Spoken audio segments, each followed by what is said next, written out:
flight attendant refused to let black woman sit in first class. Turns out she owns the plane. Have you ever witnessed a moment so blatantly unjust that it makes your heart pound with outrage only for fate to serve a swift, stunning twist? Imagine a packed flight at Hartsfield-Jackson Atlanta International Airport, brimming with holiday travelers. A seemingly routine boarding process transforms into an explosive confrontation when an overzealous flight attendant refuses to let a soft-spoken black woman take her rightful seat in first class.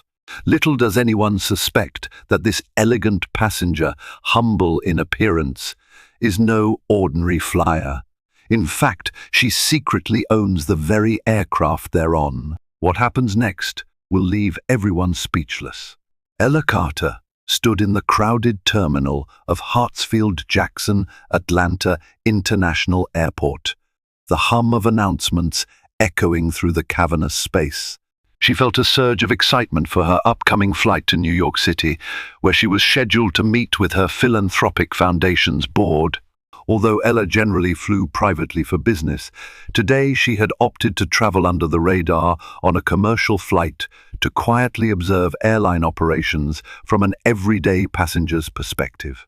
Ella, after all, was not just a successful entrepreneur. She was the co-owner of a high-end charter plane company that had been steadily expanding. However, she had decided to invest in a smaller commercial airline as well, hoping to improve flight experiences for all travelers, especially those who might, like her, have once felt marginalized. Her usual entourage was absent. She was dressed in understated attire, comfortable slacks, a neatly pressed blouse, and a pair of sensible flats. Despite her low profile, Ella couldn't ignore the subtle glances from passers-by, likely intrigued by her poised yet approachable demeanor. Those who knew Ella well understood that her calm surface concealed an indomitable spirit, the same spirit that had propelled her from an underprivileged childhood to the pinnacle of the business world. The swirl of holiday travelers bustled around her. Families wrestled with suitcases, couples held hands nervously or cheerfully, and business travelers scrolled through emails on smartphones. Ella gracefully maneuvered through the crowd, already holding a first-class boarding pass that one of her personal assistants had procured. But Ella intended to evaluate the airline's staff, check-in process, and onboard hospitality firsthand. The moment she reached the gate, she noticed a distinctive tension in the air. Some individuals were given courtesy smiles, some were mildly ignored, and others were subjected to suspicious, prolonged stares. A harried gate attendant was busy scanning tickets. Ella waited patiently, stepping aside to observe the gate staff's dynamics. She watched as a mother, with two young children, all dressed in worn-out clothes, awkwardly approached to ask if there was any possibility of getting seats together. The gate agent offered a thin smile and simply repeated that the flight was full, lacking any real empathy. Ella's heart clenched. She made a mental note to address training in empathy and conflict resolution with her newly acquired airline staff. Whenever Ella purchased a controlling stake in an organization, she believed in introducing a culture of compassion, synergy, and genuine service. She sincerely hoped to shift the entire airline's ethos if she could. When it was Ella's turn, the gate agent scanned her ticket automatically. The reaction was perfunctory and a bit puzzled, probably because the system recognized the first-class seat, but Ella herself didn't fit the stereotypical image the agent might have expected. Ella offered a warm smile, thanked him, and moved forward, noticing the subtle confusion still etched on his face. She didn't hold it against him. Internal biases are often subconscious, she knew from personal experience, but they can nevertheless wound. She intended to remedy such issues not by condemnation alone, but by training and dialogue. The walkway to the airplane was narrower than Ella remembered from her private charters. She could recall vividly how cramped such spaces could feel When she was a child flying coach on discount airlines, her mother juggling a battered suitcase, and Ella's younger siblings. Yet Ella felt a spark of excitement that her position now allowed her to bring transformation to such experiences. She just needed a solid, thorough understanding of the day-to-day operations from the perspective of an average passenger. That was the impetus for her incognito flight today. Upon entering the plane, Ella noticed the flight attendant directing traffic, a middle-aged woman with sharp features, impeccably styled hair, and a name tag that read Sarah Whitman. Sarah wielded a polite smile like a thin veil over an anxious or perhaps rigidly controlled personality. She greeted each passenger with the same script, though Ella noted subtle differences in how Sarah interacted with different people. "Hello and welcome. Seats to the right, please," Sarah would say, giving a half nod to some travelers. But Ella watched her carefully. An older white man got a genuine grin and a warm "Thank you for flying with us, sir." A young black mother with 2 toddlers merely received a half-hidden sigh and a perfunctory wave toward the back of the cabin. When Ella handed Sarah her boarding pass for seat 3A in first class, Sarah's eyes flicked to Ella's face in an almost involuntary assessment. A moment of tension flashed across the attendant's features, as though Ella's presence in first class were an immediate puzzle that needed solving. Sarah's eyebrows raised slightly, and her tone became more clipped. "MAAM, she said. "Let me see that ticket again." Ella, calm and polite, offered the paper once more. "Here you go," she said, keeping her voice unruffled. She sensed, from years of practice, the undercurrents of prejudice that were swirling in the attendant's mind. Ella didn't want to jump to conclusions, but the signs were all too familiar. Sarah took an extra moment to study the ticket, running her finger across the seat assignment. Then she forced a tight smile.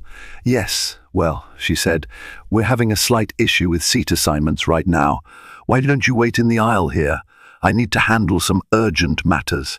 Ella had traveled enough to know that urgent matters typically meant either a last-minute seat change or a suspicion that Ella might be out of place.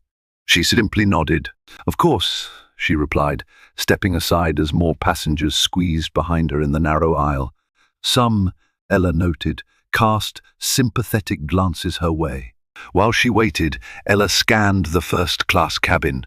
Plush seats arranged in pairs, spaced enough to offer considerable legroom, each with a polished fold-out table. A couple of seats were still unoccupied. She saw a well-dressed man with an expensive briefcase fussing with his overhead luggage. Across from him sat a woman engrossed in a finance magazine.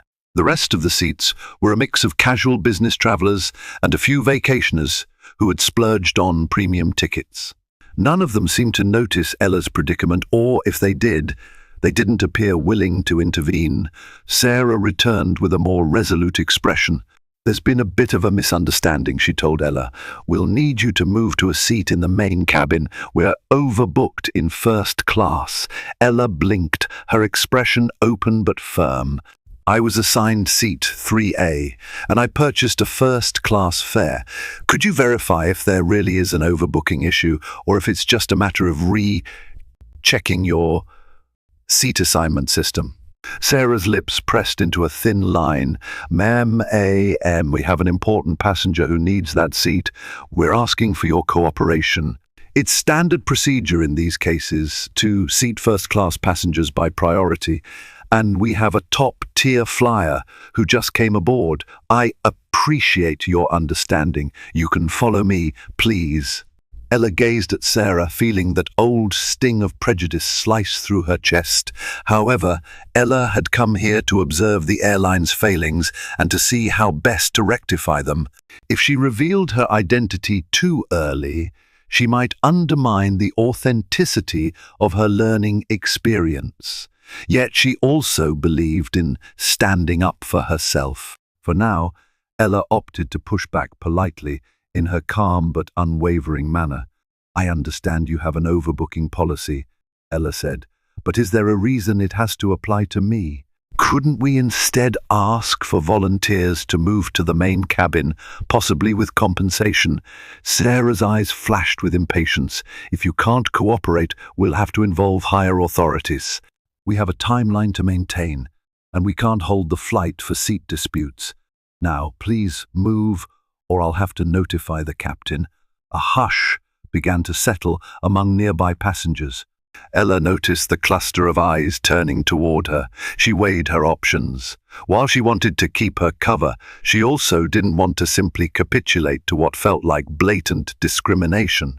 The synergy of the entire scenario revolved around Sarah's immediate assumption that Ella, a black woman dressed modestly, did not belong in first class. After a beat, Ella forced a small, calm smile. "All right," she said softly. "I'll comply for the moment, but I do have a formal complaint to make about this process." Sarah's mouth tightened again. "You're welcome to do so." With that, Ella stepped aside to let a tall man in a business suit, likely the so-called top-tier flyer, slide past her, looking somewhat flustered. He cast Ella a confused glance, but Ella simply stepped back and turned away to quell the sense of humiliation welling in her. Another flight attendant with a friendlier face approached Ella from behind and indicated a seat in the main cabin. Ella followed, reflecting on how crucial it was to address these very issues within the new airline she had a stake in. Ella found herself seated near the back of the plane, close to the restrooms and the galley where attendants constantly bustled in and out. It was far from the comfort of first class. The seat was narrower, legroom nearly non-existent, but Ella took a quiet breath and settled in, adjusting her small carry-on bag under the seat.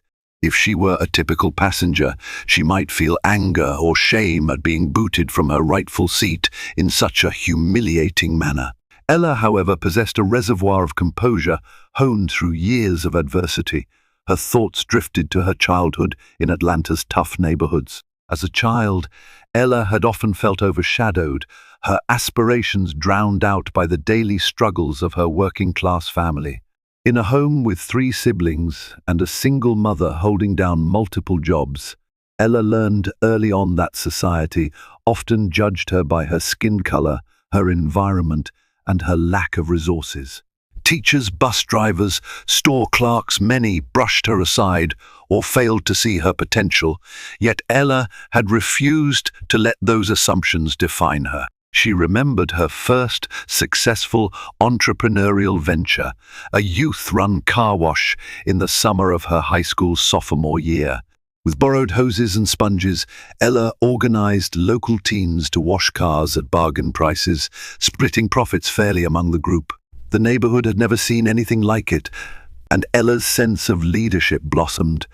That small project ignited a lifelong passion for business and for uplifting those around her. Through scholarships, Ella attended a top business school. She excelled in her studies, but the echoes of prejudice persisted. Classmates sometimes assumed she was only there because of affirmative action or an athletic scholarship. Professors occasionally questioned whether her ideas were truly hers. Each time, Ella responded with diligence and resilience, continuing to push boundaries until she graduated near the top of her class. Later, Ella built successful startups, culminating in a national chain of boutique hotels known for their inclusive hiring practices and progressive community initiatives. And now, ironically, Ella was facing that same old prejudice on an airplane she quite literally had partial ownership of. It stung, but Ella reminded herself that she had come here to experience the airline's daily reality, the flaws in its corporate culture, and the spaces where employees might need training in empathy, bias awareness, and customer service. Regardless, Ella thought, this was a moment to stand up, not just for herself, but for every person who had been unjustly relegated to the back, told they didn't belong. Her thoughts were interrupted by the faint hum of the overhead speaker. The captain announced that boarding was complete. Soon the plane pushed back from the gate, the engines roaring into life as they taxied toward the runway. Ella glanced out the window to see Atlanta's skyline in the distance.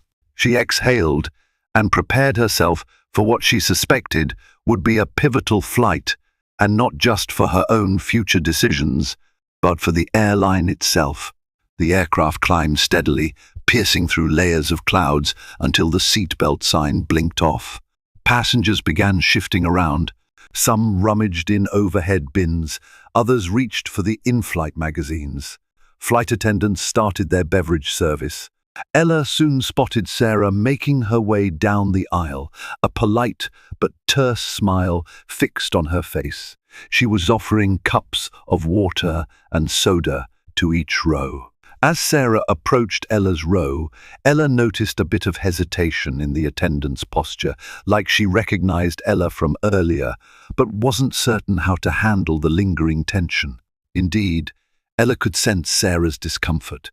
The flight attendant wore the same taut expression Ella had seen many times, a mixture of wariness and slight contempt, perhaps tinged with defensiveness. "Would you like something to drink, ma'am?" Sarah asked curtly, all business. Her eye contact fleeting. "Just water, please," Ella replied, giving a polite nod. Sarah poured water into a plastic cup, but Ella could see that the attendant's hand trembled slightly. Then Sarah quickly moved on.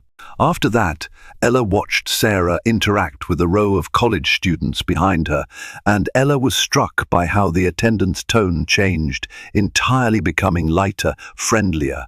Her bias was subtle but unmistakable. Minutes later, Ella's seatmate, a chatty older woman named Felicia, leaned in closer. She had witnessed the earlier exchange. "I saw what happened up there," Felicia said in a quiet voice. "You had a first-class seat, didn't you?" Ella offered a small nod, cautious. "Yes, I did." "That's just awful," Felicia said sympathetically, pressing a hand to her chest. "You know, I fly often, and I've never seen them just yank someone out of first class like that, without offering compensation or a volunteer swap." She shook her head with disapproval. "I'm not trying to pry, but it seemed so unfair. I'm sorry you had to go through that." "Thank you," Ella said, forcing a gentle smile. "I appreciate your concern, but you know, I'll be okay." Felicia sighed. "You carry yourself with grace, honey. If it were me, I'd have given that woman a piece of my mind." Ella suppressed a chuckle. She was grateful for Felicia's empathy, but Ella's long-term goal was bigger than a one-time confrontation. She intended to transform the entire airline culture so that no one else would have to face such treatment. Still, she made a mental note. Sarah had definitely singled her out for reasons Ella suspected had little to do with any legitimate seat issue. As the plane continued on its steady route, Ella observed the rest of the cabin staff. Some were more warm and welcoming. A young male flight attendant cracked jokes and offered extra snacks to the kids on board, earning giggles in return. A second female attendant gave Ella a genuine smile when she passed by with the cart. The disparity between Sarah's frosty demeanor and the other's kindness was stark. Ella knew that individual biases could tarnish a passenger's entire impression of an airline. One negative encounter can overshadow a dozen friendly faces. About an hour into the flight, the plane hit unexpected turbulence. It began as a soft jolt, prompting Ella to grip her armrest. The seatbelt sign blinked on. An uneasy hush fell over the cabin as the aircraft shook again, more violently this time. Ella heard a clink as someone's drink spilled onto the floor. A baby cried in the distance. Passengers exchanged anxious looks. The captain's voice crackled over the speakers. "Folks, we've encountered some unpredicted weather patterns. Please return to your seats and fasten your seat belts. Flight attendants, discontinue service until further notice." Sarah and the other attendants hurried to secure carts and lock them in place. Overhead compartments rattled. Several overhead bins popped open, suitcases precariously close to tumbling out. Ella noticed a flight attendant struggling to latch one bin near the exit row, bracing her shoulder against it as the plane lurched again. "Please remain calm," Sarah's voice called out as she tried to weave her way down the aisle, assisting where she could. The plane dipped suddenly, sending a jolt of panic through the cabin. Ella steadied herself, re-checking her seatbelt. The seatmate, Felicia, grabbed Ella's hand in fear. Ella squeezed it reassuringly. Moments of turbulence always reminded Ella of life's unpredictability, how easily calm can transform into chaos. She took slow breaths, steadying her nerves. She glanced at Sarah, who was now barking instructions to the row behind Ella, urging them to stow loose items. Despite Ella's frustration with the attendant, she felt a twinge of empathy. In such situations, flight attendants must ensure the safety of 100 or more souls in a giant metal tube hurtling through the sky. The captain's voice crackled again, instructing the attendants to take their seats. Ella saw Sarah hurrying toward the front of the plane. Another violent shake made her lose her balance, and she toppled against a seat. Though Ella was too far to help physically, she winced sympathetically. Sarah quickly righted herself and continued forward. After a few harrowing minutes, the turbulence subsided to mild bumps. A wave of relieved chatter swept through the cabin. Babies resumed cooing, passengers exhaled, and Ella felt Felicia's hand trembling less. Eventually, the captain announced that the worst of the weather had passed, and flight attendants could resume limited service. As Ella relaxed against her seat, she silently reflected on how a sudden crisis can unify or fracture people. This particular airline had staff of varying dispositions. Some soared under pressure, like the male attendant who had calmly assured passengers near the galley. Others, like Sarah, clearly had a more tenuous grip on composure, possibly exacerbated by personal biases.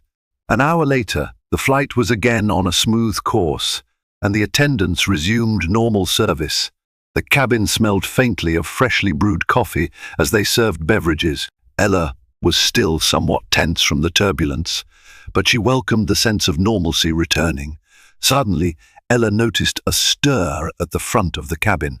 A well-dressed black man in business attire was making his way down the aisle, clearly upset. He was approaching Sarah, who had just handed a can of cola to a passenger in row 12. The man had a stern expression, and Ella could hear snatches of his words as he confronted Sarah. "Told me I couldn't use the first-class lavatory, even though my seat is 2C, he said, voice rising. I had to wait in line for the main cabin restroom. Ella's brow furrowed. First, she had been displaced from first class. Now, apparently another black passenger was being told he couldn't use a first-class amenity, even though he was seated there. The pattern was glaringly obvious. Sarah, flustered, forced a polite smile. "Sir, we have certain guidelines. Sometimes the forward lavatory is reserved." He cut her off. "Reserved for who? People who look a certain way. I had an upgrade because of my platinum membership. Not that it should matter. I pay for these tickets year-round. Now you're telling me I'm not allowed to use the front lavatory? That's unacceptable." Sarah's face paled. Her eyes darted around, as though seeking backup from her colleagues, but they were engaged elsewhere. Finally, she waved a dismissive hand. "Sir, please lower your voice. We can address this calmly. If you have a concern, you can file a complaint with customer service." The man let out a dry laugh, stepping back. "Oh, I will. You can count on that." He spun on his heel and marched back toward first class, leaving a wake of curious, murmuring passengers behind him. Ella felt a knot of anger in her stomach. Sarah's behavior was no coincidence. It was an unmistakable pattern of discrimination, intangible enough for Sarah to hide behind policy, but blatant enough to be recognized by anyone paying attention. Ella wondered just how many times Sarah had singled out minority passengers with the veneer of standard procedure. A younger flight attendant approached Ella's row, to distribute more beverages, momentarily interrupting Ella's thoughts. The attendant apologized to everyone for the earlier turbulence and offered a cookie or pretzel snack. Ella politely declined, her mind still swirling with the frustration of seeing how Sarah had treated not one, but two black first-class passengers in a single flight. Soon, Ella noticed some passengers beginning to whisper amongst themselves, gesturing occasionally in her direction. At first, Ella dismissed it as idle chatter. Then she realized that a man a few rows up kept glancing at her with a spark of recognition. He looked middle-aged, wore a crisp shirt, and typed on a tablet intermittently. A moment later, that same man stood up, walked discreetly down the aisle, and leaned over Ella's row. "Excuse me," he said in a hushed tone. "Are you Ella Carter by any chance? The hotel magnate?" The Ella Carter who started the Carter Education Foundation. Felicia's eyes lit up, and Ella felt a jolt of surprise. So much for flying incognito. She had hoped her more modest attire and the frantic travel season would allow her to blend in, but Ella had a recognizable face to those who followed certain business or philanthropic circles. She also had done local commercials for her philanthropic work. She wasn't on the celebrity scale of Oprah Winfrey, but within certain markets, Ella's name carried a spark of recognition. Ella offered a polite nod, putting a finger to her lips in a gentle gesture, indicating she wanted to keep things quiet. "Please," she whispered, "I'm traveling privately. Keep it on the down low." The man looked both excited and concerned, glancing around. "I'm sorry, Miss Carter. I didn't mean to blow your cover. I just recognized you because my firm once partnered with your foundation's scholarship program. My name's Jonathan Reed. I'm with the New Horizons Consulting Group." Ella extended her hand with a warm smile. "Jonathan, nice to meet you again." She realized they had crossed paths at a charity gala, though briefly. "How have you been?" He returned the smile, albeit with a hint of sympathy. "I'm well, but I happened to see what transpired during boarding about your seat, and I saw you talking to that flight attendant. It seemed well off." Ella's face tightened, but she kept her voice controlled. "It's a complicated situation. I'm still assessing it, so to speak." Jonathan nodded. "I don't want to pry, but if you need a witness or anything, just know I saw how that flight attendant treated you. If you're filing a complaint, I'd back you up." "Thank you," Ella replied gratefully. "I appreciate that." He gave a nod of solidarity, then returned to his seat. Ella saw him discreetly pass the information on to a woman in his row, presumably a colleague or spouse. The woman gave Ella a thoughtful look. So, Ella thought, the cat was halfway out of the bag. If more people recognized her, it could create a stir. More importantly, Ella had to consider her next move. This incognito trip was partly to gauge the airline's culture. She never expected to be personally targeted in such a blatant manner. Now, Ella wanted not only to file a complaint, but also to ensure that the flight attendant's conduct was properly addressed. At the same time, Ella wanted to time her reveal for maximum impact, as self-serving as that might sound. Sometimes, people only believe or pay attention to a problem when an individual with power calls it out openly. In the row behind Ella, a pair of teenage girls typed furiously on their phones, whispering excitedly. Ella suspected they might be fans of her philanthropic or entrepreneurial journey. They could have recognized Ella from social media, where Ella had a modest but loyal following. Ella could almost hear the cogs turning. Why is Ella Carter seated back here? Doesn't she usually travel in style? The rumor mill churned on at 35,000 feet. With each passing moment, Ella grew more certain that a public confrontation might be inevitable. She noticed Sarah glancing occasionally in her direction. Ella wondered if the flight attendant had recognized her name or face by now. If not, Ella suspected it was only a matter of time before the airline staff connected the dots. Nevertheless, Ella stayed in her seat, calmly reviewing some notes for her upcoming meeting.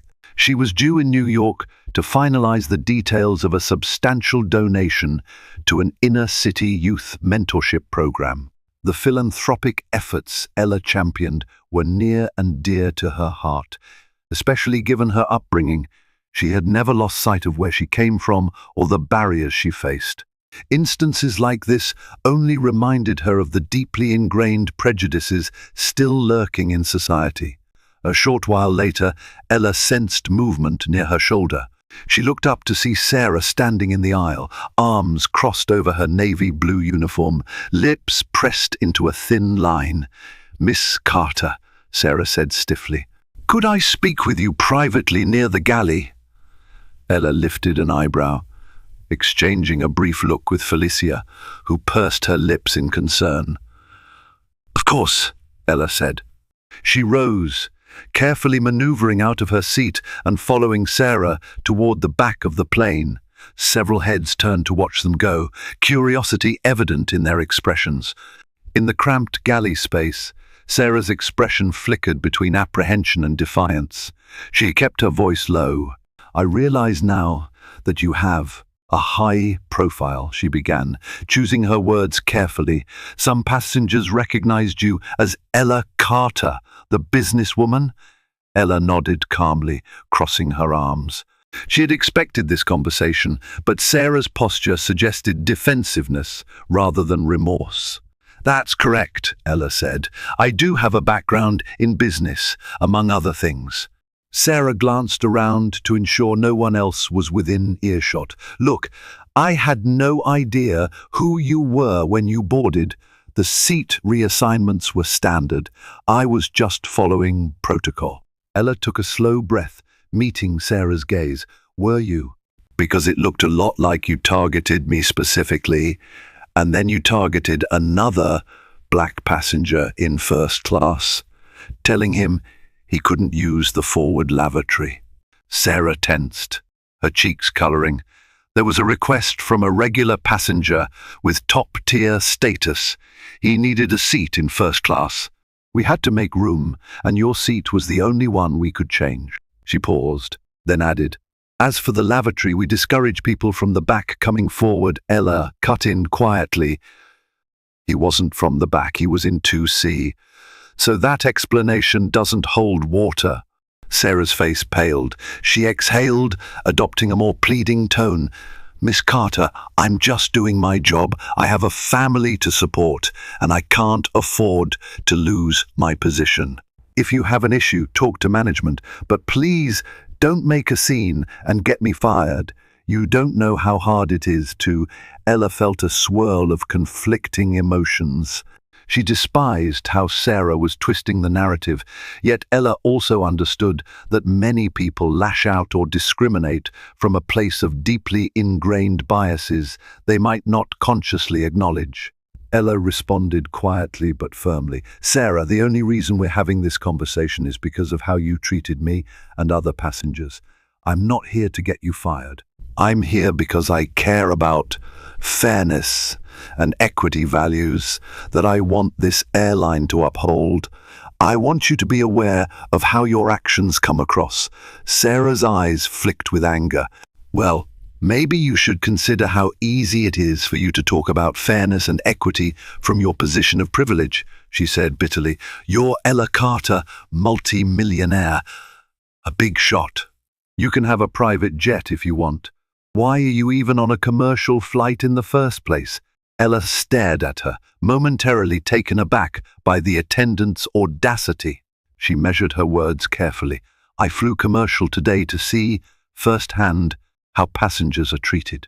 And in the future, trust me, that will matter a great deal when we're reorganizing how this airline operates. You may not realize this, Sarah, but I'm in a position to implement changes within this airline. Real changes." Sarah's expression hardened. She seemed to sense Ella's meaning. Ella was more than just a wealthy passenger. She had influence over the airline's operations. But Ella didn't elaborate further. Instead, she let her words hang in the air. "I suggest you return to your duties," Ella said quietly. We can continue this conversation later if you wish, but I hope you'll reflect on how you treated me and the man in 2C. Sarah swallowed, nodded stiffly, and ducked away. Ella stood in the galley for a moment, her heart pounding with both residual anger and empathy. This was precisely the kind of systemic prejudice that Ella had vowed to combat.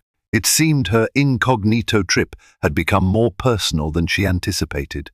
Ella returned to her seat, where Felicia patted her hand sympathetically. From across the aisle, Jonathan gave her an encouraging nod, yet Ella also felt the weight of multiple eyes on her. Word had spread that Ella Carter, the Ella Carter, was aboard. People whispered, some in awe, some in confusion, some in judgment. Ella didn't relish the attention, but she was no stranger to it. A short while later, Ella began reviewing the airline's operational procedures documents she had discreetly accessed before her flight. She kept them on a sleek tablet, scanning through training guidelines for flight attendants. In the seat pocket in front of her, Ella also found the airline's official magazine. She flipped through it absent-mindedly, pausing on a page that featured a short piece about the airline's partnership with various charities. Ella grimaced at the cheerful corporate PR. Clearly, there was a disconnect between the brand image and the on-the-ground reality of staff training and attitudes. Halfway through the flight, Ella noticed some passengers glancing out the windows, pointing to a beautiful view of the coastline far below. The ocean stretched into the horizon. Ella thought of how the earth looked so peaceful from above, belying the tensions simmering within the cabin. She felt an odd sense of calm, a clarity that the confrontation with Sarah, while unpleasant, was necessary to spark deeper institutional changes. The flight's final hour brought an unexpected announcement. The pilot's voice came on, sounding apologetic. "Folks, I've just been informed that we'll be encountering a delay upon landing at LaGuardia due to inclement weather. Air traffic control is stacking incoming flights, so we may circle for a bit. Please remain in your seats until further notice." A collective groan spread through the cabin.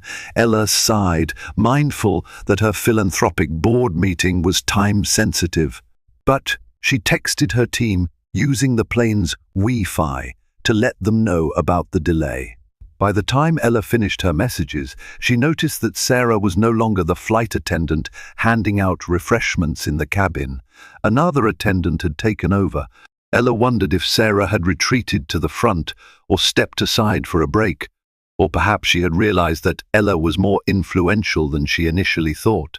Suddenly, Ella's phone pinged with an email from her executive assistant. The subject line read, "Acquisition finalized." Ella's eyes widened as she read the brief message. "Congratulations, Ella. The final deal is sealed. You now have a 51% controlling stake in the airline we discussed. The official announcement will be made tomorrow morning. Here are the key points. Safe travels." Her heart leapt. So it was done.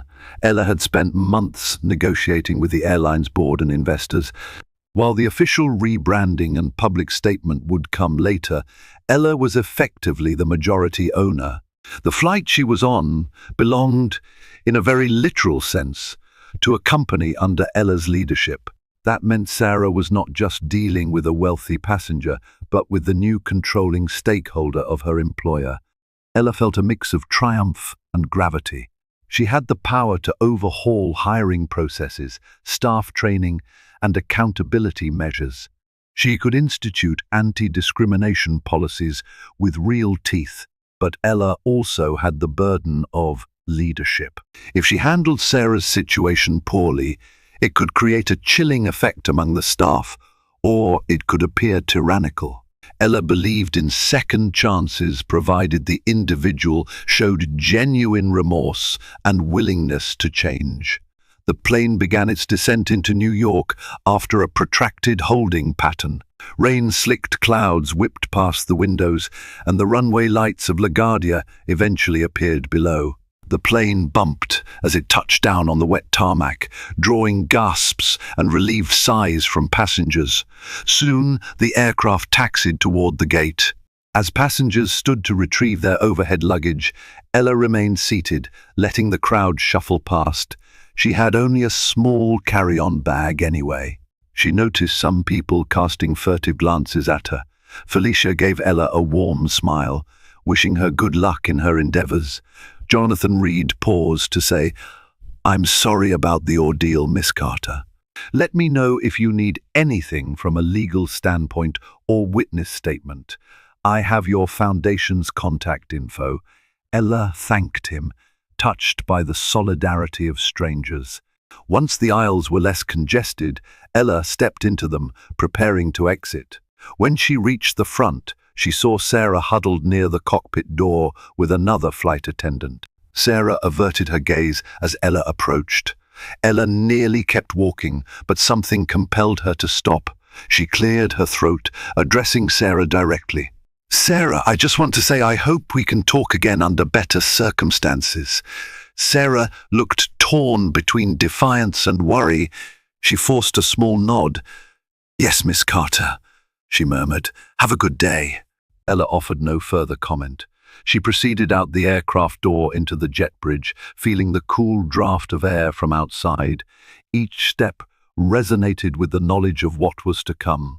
This airline was hers now, and justice would find its way into the story. Ella believed in a principle called restorative accountability, holding people responsible while also offering a path to redemption. After exiting the gate area, Ella met her driver, who escorted her to a waiting car. Her phone buzzed again this time. It was the airline's CEO, Mark Chambers. Ella answered, hearing the man's excited tone echo through the line. He congratulated her on officially becoming their majority stakeholder and asked if she was still on track for their meeting at the corporate office that afternoon. "I just landed," Ella said, stepping into the black SUV. "I'm about to head straight there, though I might be a bit late because of the weather. See you soon, Mark." The drive through rainy New York streets gave Ella time to gather her thoughts. She arrived at the airline's Manhattan office tower, a sleek glass building that served as the nerve center for the entire operation.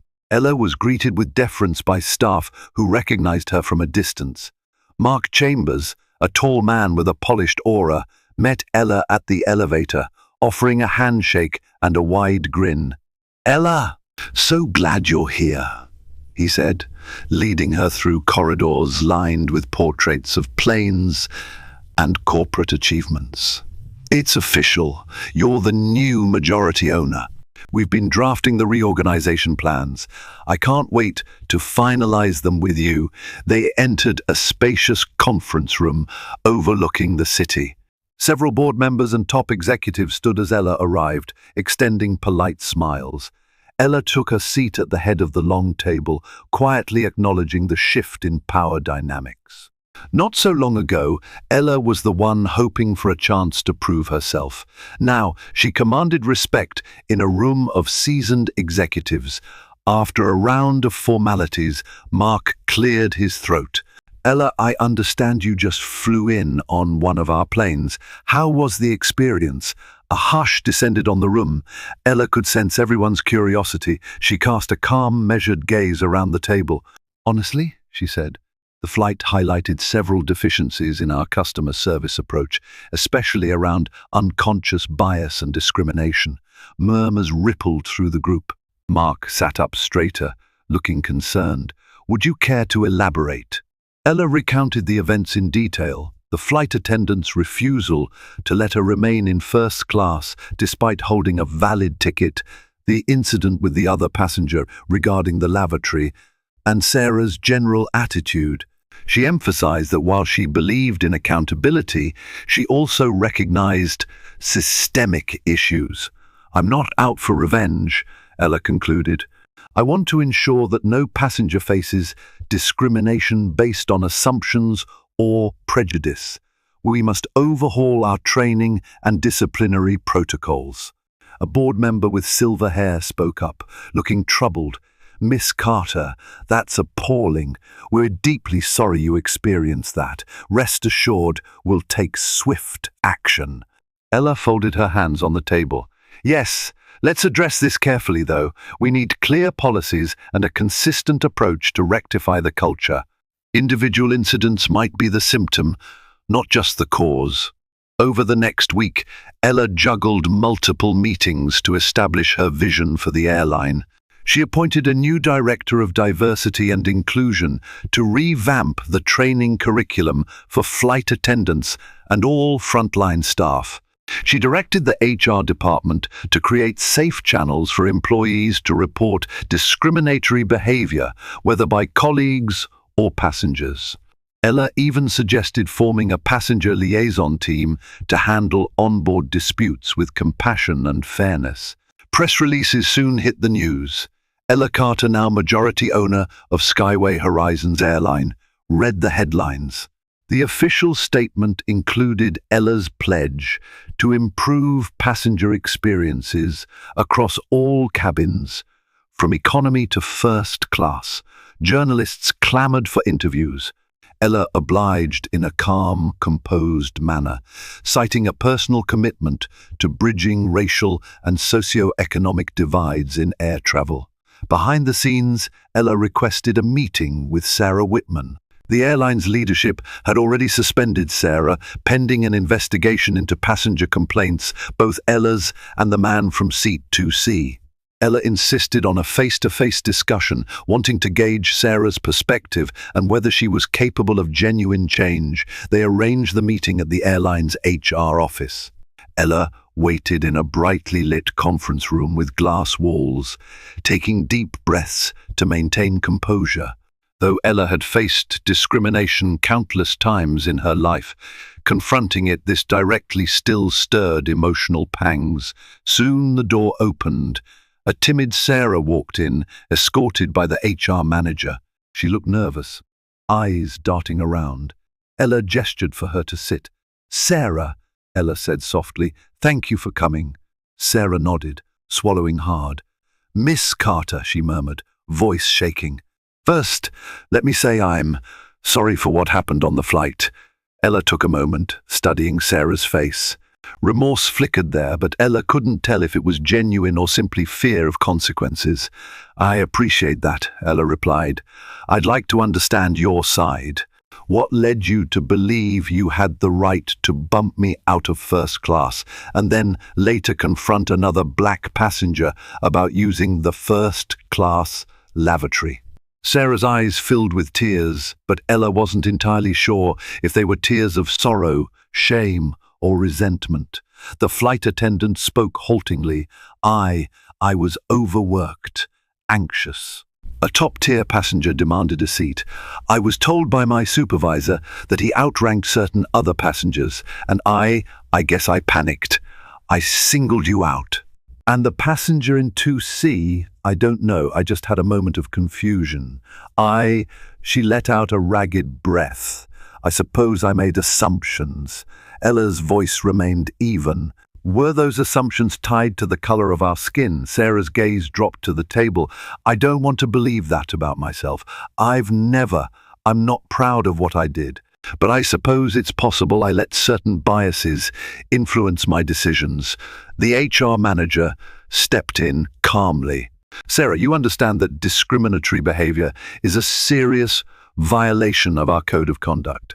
We've already received complaints in the past about your interactions with passengers of color." Ella's eyes flicked toward the HR manager at that revelation, but she kept her focus on Sarah. "So, this isn't the first time then?" Tears spilled down Sarah's cheeks. "It's never been this overt." "But I guess it's been noted," she whispered. She looked at Ella, voice trembling. "I'm a single mother with 2 kids. I made mistakes, huge mistakes. I swear I never intended to."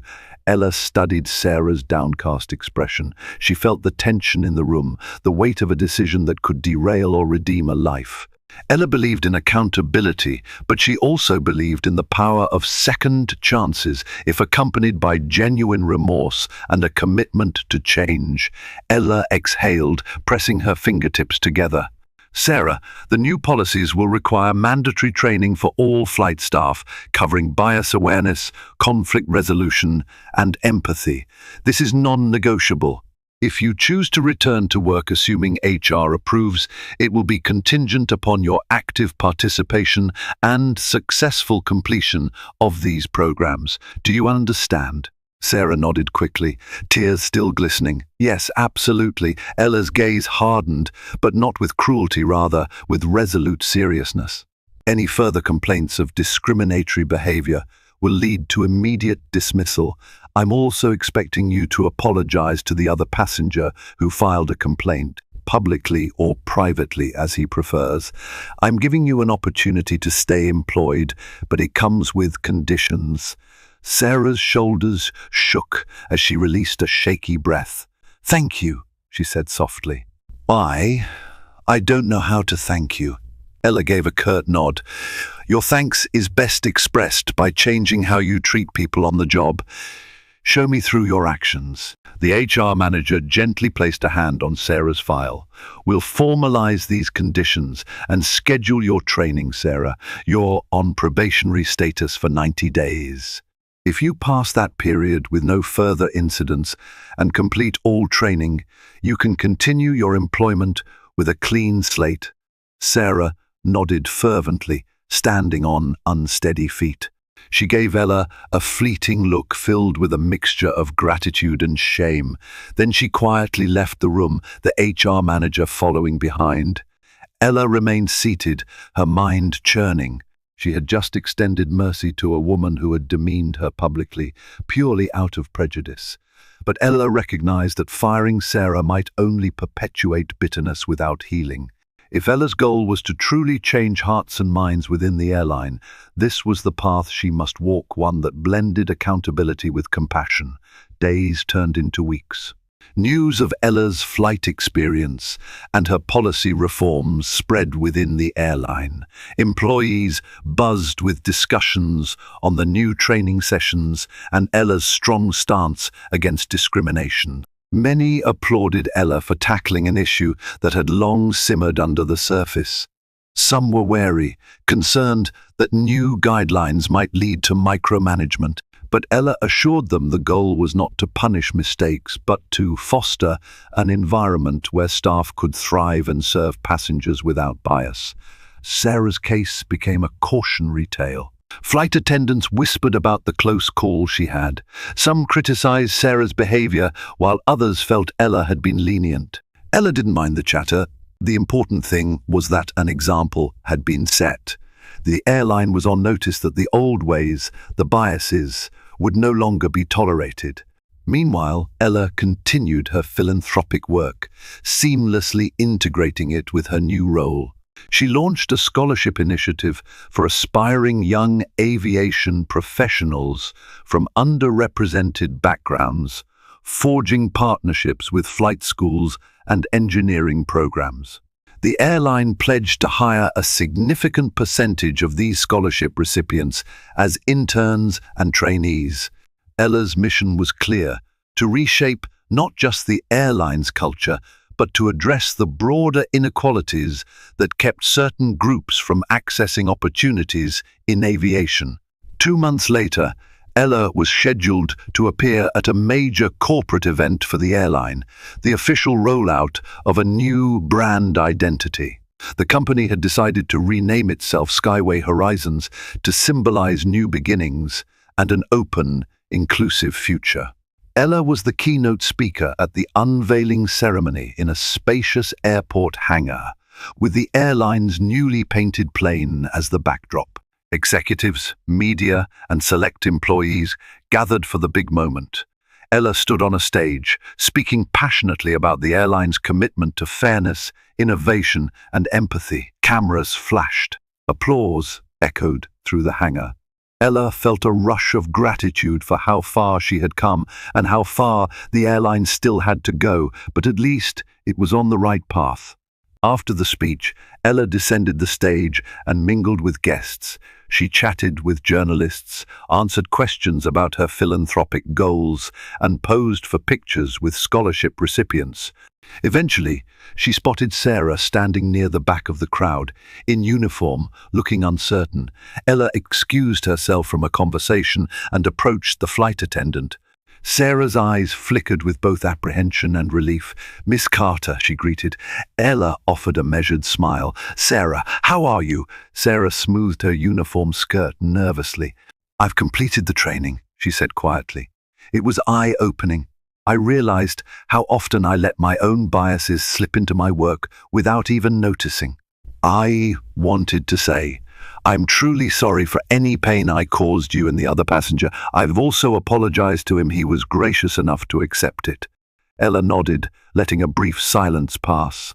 Then she placed a hand gently on Sarah's shoulder. "I appreciate that. I hope you'll continue to learn and grow. We all have biases, Sarah, but what matters is how we address them." Sarah managed a small smile, eyes glimmering with genuine relief. "Thank you. I won't let you down." Ella's chest felt lighter. If the flight attendant, who had once so blatantly discriminated, could grow, perhaps there was hope for everyone who harbored unconscious prejudices. Ella had learned over her lifetime that transformation often starts with humility and honest reflection.